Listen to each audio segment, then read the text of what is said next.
Hello everyone, welcome to another fun Pokemon challenge. One of you guys suggested me to do a Pokemon Fire Red Hardcore Nuzlocke with only ground types. And I said, yeah, sounds great, video coming soon. But then I realized that I had promised to do something impossible. You can't catch a single ground type Pokemon before the first gym. The first ground type Pokemon available in this game is Nidoking, and you can catch it only after beating Brock. So that means you can't beat Pokemon Fire Red with only ground types. Well, technically at least. But what if I use my rule bending powers and make the impossible possible? What if Professor Oak gives me a ground type starter? What if I also include the lonely rock types in this challenge? They are also weak to grass and water. Will I be able to beat the game then? Let's find out. Pokemon Fire Red has these ground and rock type Pokemon in the game. Since Nidoking and Nidoqueen are available on the same route, I can catch only one of the two. Sandshrew is a leaf green exclusive, but I'm gonna use the catch any Pokemon hack to catch it. When else am I gonna play this game with a Sandshrew? The game allows you to use only one fossil Pokemon out of the two, but I wanted to use both. Things would be much more interesting that way. So I decided to choose the other one as my starter. Here are the rules of the challenge. I can only catch the first ground or rock type Pokemon in each area. If a Pokemon faints, it dies. No items allowed during battles, no over-leveling past the gym leader's ace. I need to play the game on set mode. For detailed rules, check out the description below this video. Let's dive in. I am Earth, my rival is Ocean. I chose the better fossil, Kabuto, as my starter and named him Rockbug. How did I do that? I used the Universal Pokemon Randomizer and replaced Charizard with Kabuto. This way, my rival Ocean is forced to choose Squirtle, the toughest opponent for my ground and rock type Pokemon. As a starter, Kabuto is pretty lame. He has high defense, so he easily scratched his way through the first rival battle. But that's all it could do. He did not learn a single new move after that. So at level 12, I challenged Brock with a Kabuto who only knew Scratch and Harden. Sounds like a recipe for a disaster. But the good news is, Kabuto learns the grass type move Absorb at level 13. If I'm able to hold my ground in the first battle, I can level up Rockbug, learn Absorb and beat Brock. Geodude lost only 1 HP from my Scratch attack. Fortunately, Geodude's tackles did the same thing to Rockbug. So after exchanging 31 scratches and 25 tackles, Geodude fainted. Rockbug leveled up and learned Absorb. Yes. But I still wasn't out of the waters yet. Rockbug's HP was quite low. Onix could easily screw me up with a rock tomb. But he didn't. He just used Bind. I attacked with Absorb and regained some of my HP. Onix attacked with another Bind. I used 2 more Absorbs and Onix fainted. That took a lot longer than I expected, especially if you consider Onix's 4-time weakness to grass type moves. But Onix was down and I beat Brock. On Route 3, I caught a male Nidoran. I named him Spiky. Spiky is currently a poison type, but once he evolves into the poison and ground type Nidoking, I can use him in battles. On Mount Moon, I caught a Geodude. I named him Dwayne the Rock Johnson. Also, Spiky evolved into Nidorino. After battling with some Team Rocket grunts, I picked up the Helix fossil and made my way to Cerulean City. On the bridge, I had a brutal battle with my rival Ocean. I had not evolved Spiky yet, so I just had Rockbug and Dwayne for this battle. Dwayne knocked out Pidgeotto with a couple of rock throws. Ocean sent out Squirtle. I switched to Rockbug. I attacked with the super effective Absorb, but it barely did any damage. Squirtle's water gun was dealing a lot more damage to Rockbug. I was gonna lose. Rockbug, this is your last Absorb. Prepare to die. Whoa! Rockbug miraculously survived with just 1 HP. I used 1 more Absorb. Okay, Rockbug, now prepare to die. But Squirtle attacked with Tackle and not Water Gun. Rockbug survived. I attacked with 1 more Absorb and Squirtle fainted. Phew. The rest of the battle was easy. Geodude knocked out Abra and Rattata with Magnitude, and I won the battle. Man, that was intense. But that was just the beginning. Squirtle was gonna be a pain in the ass till the very end of this challenge. On Route 4, I used the Catch Any Pokemon hack and caught a Sandshrew. I named him Sandy. I used the Moonrock on Spiky and evolved him into Nidoking. Time to challenge Misty, the Water-type gym leader. Okay, now, strategy time. Problem number 1. Misty's Pokemon are too fast. They attack first and knock out all my Pokemon. Problem number 2. My Pokemon's moves suck. They can't deal much damage to Misty's Pokemon. What do I do? At first, I thought it was impossible to beat Misty. But then, I remembered that Brock had given me the TM Rock Tomb. It deals great damage and reduces speed. I had also picked up the Dark-type TM Thief in Mount Moon. The dual Psychic and Water-type Starmie was weak to it.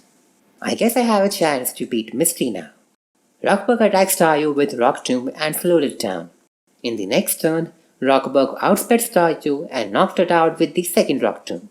I used the same strategy for Starmie. Rockbug attacked with the Rock Tomb and slowed down Starmie. In the next turn, Rockbug outsped Starmie and attacked with the second Rock Tomb. But that wasn't enough to knock out Starmie.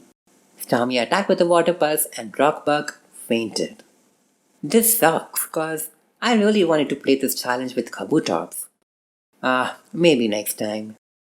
I called out Spiky and attacked with Thief, but the tenacious Starmie hung on with a sliver and used Recover. I attacked with Thief once again. Starmie used Recover again. This went on for a while until Starmie used Water Pulse. Spiky survived it, used Thief in the next turn and knocked out Starmie. Phew, that was exhausting, but I beat Misty. I barged into the kitchen of SS Chip and picked up some berries from the trash can, which I would later feed to my Pokémon. Yeah, I'm a terrible trainer. Oprah needs to fix me. In Diglett cave, I caught a Rhyhorn. Nah, I'm kidding. I caught a Diglett and named him Digidude. I don't know what was wrong with me that day, but I kept screwing up the electric gym puzzle. Has that ever happened with you? No? Just me? Okay. On my 7th try, or maybe it was 8th try, I don't know, I finally solved it and challenged Lieutenant Surge. This was the easiest battle of all. Electric moves do not affect my Pokémon, so Lieutenant Surge could only use moves like Screech and Double Team that did nothing. Dwayne attacked with Magnitude and knocked out Lieutenant Surge's entire team. I won my 3rd gym badge. After the gym battle, Dwayne evolved into Graveler. I headed back to Viridian City to get HM5 Flash. In Pewter City, I obtained the Old Amber from T-Man. On my way to the Rock Tunnel, I obtained TM40 Aerial Ace. In the Rock Tunnel, I caught an Onyx and named him Rock Serpent. Also, Digidude evolved into Ductrio and Sandy evolved into Sandslash. The next gym battle was with the Grass-type specialist, Erica. Typically, this battle would have been a huge problem for Ground-type Pokemon, but Erica sucks big time, and Sandy can learn Aerial Ace. So, it was easy peasy Mr. McDreamy. Sandy attacked Victreebel and Tangela with some Aerial Aces and knocked them out. Vileplume used Dunspoor and paralyzed Sandy, but Sandy ate the Cherry Berry and cured his paralysis. Then he attacked Vileplume with Aerial Ace and knocked her out. I easily won my 4th gym badge. I entered the Safari Zone in Fuchsia City to catch my next Ground-type Pokemon. There, I found a Rhyhorn who was playing hard to get, but after throwing 6 Safari balls, I finally caught him. I named him Homie. I also obtained the best TM of this game, Sunny Day. You weren't expecting that, were you? Hahaha. This lame and neglected TM was born to be the MVP of this challenge. You will soon see why. While leveling up for the next gym battle, Dwayne evolved into Golem. Usually, you need to trade your Graveler to evolve it, but thanks to the Universal Randomizer, I can evolve my Graveler without trading it. Pretty neat, right? I challenged Kokam, the Poison-type gym leader. Dwayne resisted Poison-type moves, so I was super relaxed. Dwayne knocked out coughing with a couple of rock slides. While Muck Jewelry with Minimize, Dwayne attacked with a couple of magnitudes and knocked him out. Koka sent out his second coughing. I began my rollout attack. Rollout is a fight-in move that increases its power in every turn. On my third rollout, I knocked out a fully healed coughing. And on my fourth rollout, I echoed Koga's ace wheezing. I won my fifth gym badge. Before challenging the next gym, I took a quick detour to Cinebar Island. There, I gave both of my fossils to a very important dog in Pokémon Lab. He revived the old Amber and gave me an Aerodactyl. I named him Ari. The important dog also revived the Helix fossil and gave me an Omanite. I named him Rock Snail. Then I raided Team Rocket's headquarters in Saffron City. Omanite evolved into Omaster. I met Ocean. We battled again. In the beginning, things were alright. Ari knocked out Pidgeotto with 2 ancient powers. Spiky knocked out Blastoise with a couple of thunders. Ari knocked out Execute and Alakazam with a lot of wing attacks. Ocean was now down to his last Pokemon, Growlithe. Ari had lost a lot of HP due to Execute's Leech Seed, so I switched her with Digitude. Digitude attacked with Magnitude, but it hit a low ball and didn't deal much damage. Growlithe attacked Digitude with Takedown. Digitude also got hit by Alakazam's Future Sight that I had completely forgotten about. Yikes! But Digitude miraculously stayed alive with just 1 HP. I did not trust my luck with Magnitude anymore, so I attacked with Dig and knocked out Growlithe. I won the battle. I challenged Saffron City's Psychic-type gym leader, Sabrina. Sabrina's psychic Pokemon are fast and they all hit hard. So I began the battle with my fastest Pokemon, Ari. Ari attacked Kadabra with Ancient Power and OHKO'd her. Luckily, I also got a stat boost in the same turn. All my stats increased by 1 stage. Thanks to the stat boost, Ari knocked out rest of Sabrina's Pokemon in 1 shot. Mr. Mime, Ancient Power, KO. Venomoth, Wing Attack, KO. Alakazam, Ancient Power, KO. I won my 6th gym badge. I trained Homie and he evolved into Rhydon.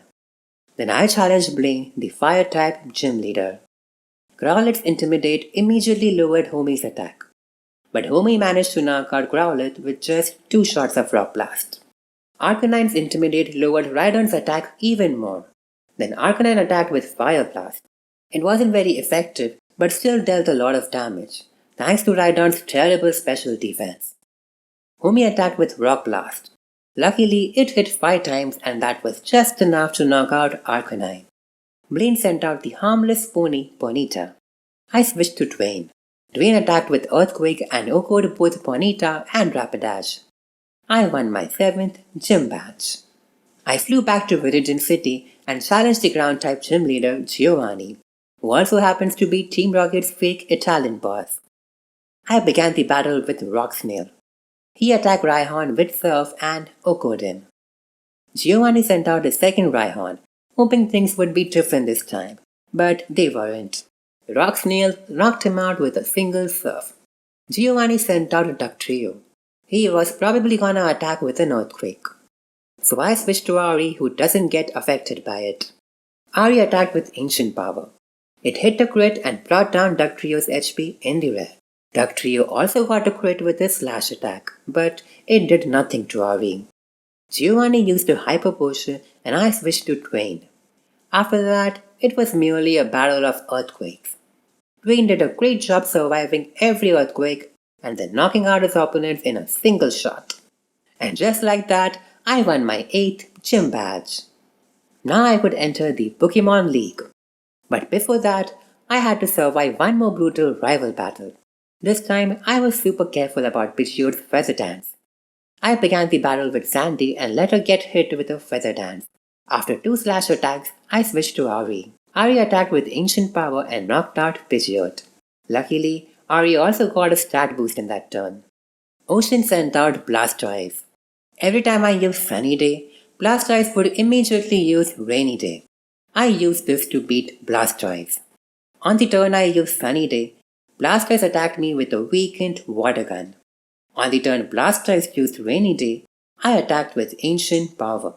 2 Ancient Powers later, I used Sunny Day once again. I knew Blastoise would use Rainy Day in the next turn, so I safely switched to Spiky. Then I attacked with Thunder. Thunder never misses during rains, and Blastoise fainted. I used Blastoise's own move against him.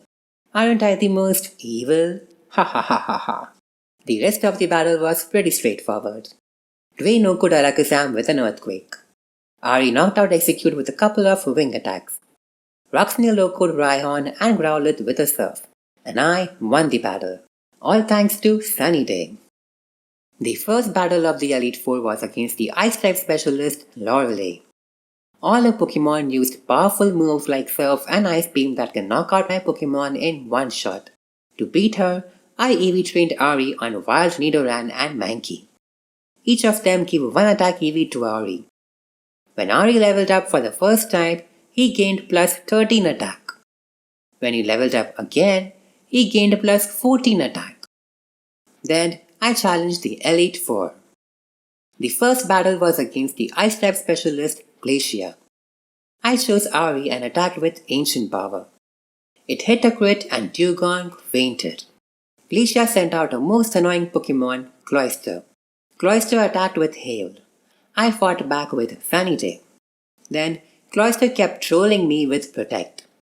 I attacked with a hell of a lot of bites and eventually knocked out Cloyster. Glacier's next Pokémon was Jinx. Ari echoed her with Ancient Power.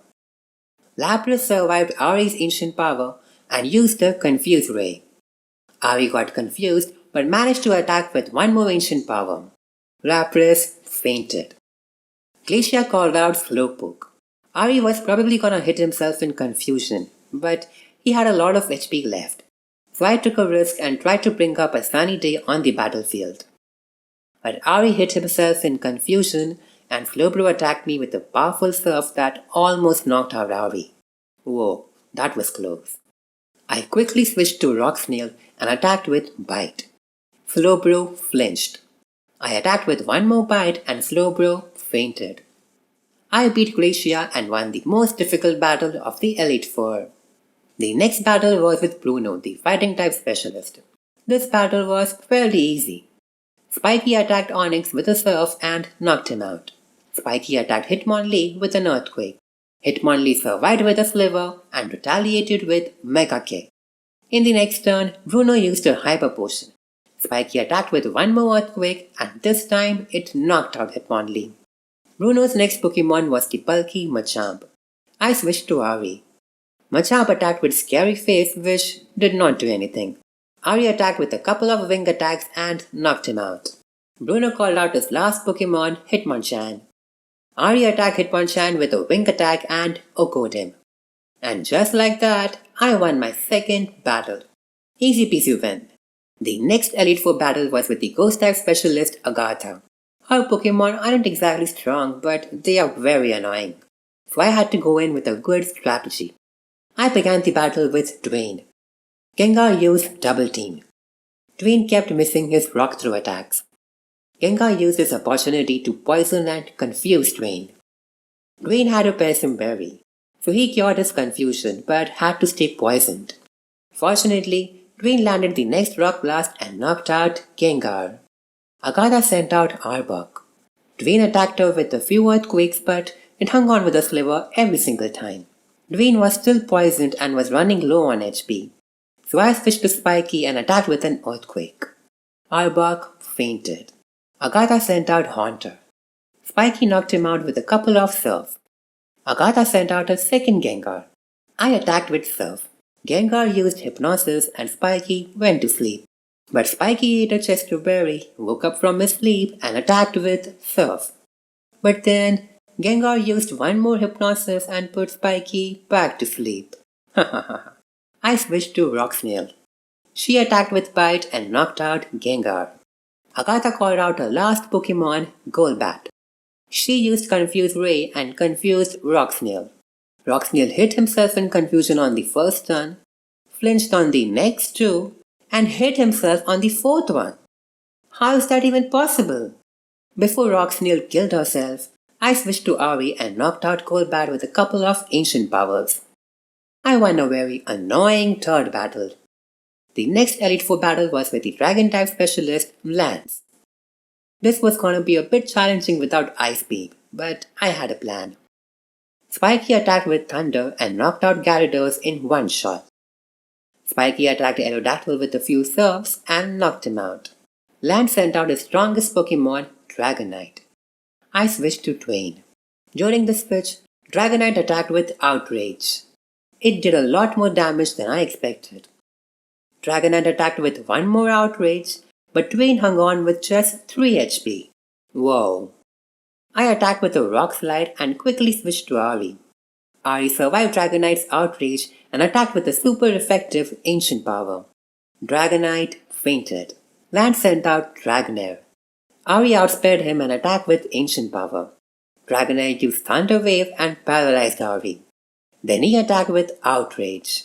But Ari survived it, fought through the paralysis and used Wing Attack. Dragonair fainted. Lance sent out his second Dragonair. I switched to Sandy. During the switch, Dragonair attacked with Outrage. Outrage is a 2 to 3 turn move that leaves the user confused due to fatigue. So Sandy just had to stall Dragonair for 2 more turns. After that, Dragonair will get tired and confused. So Sandy wasted some time by using Dig. Once Dragonair was confused, I switched to Digitude. Dragonair hit himself in confusion, and Digitude attacked with an Earthquake. Dragonair fainted. I won my 4th battle. Time to challenge my biggest rival, aka the 2-minute champion, Ocean. This time his Blastoise knew Hydro Pump, which was 4 times more powerful than Water Gun. So I had to be a little extra careful here. I chose Ari and attacked with Ancient Power. Pidgeot hung on with a Sliver and Ocean used a Hyper Potion. I attacked with a few more Ancient Powers and knocked her out. Ocean sent out his toughest Pokémon, Blastoise. I used the same strategy that I used before. What? Blastoise is gonna use Hydro Pump? Okay, let me use Sunny Day and half the power of his attack. What? Blastoise is gonna use Rainy Day this turn? Let me attack with Ancient Power and chip some of his HP. Luckily, Blastoise missed both his Hydro Pump attacks.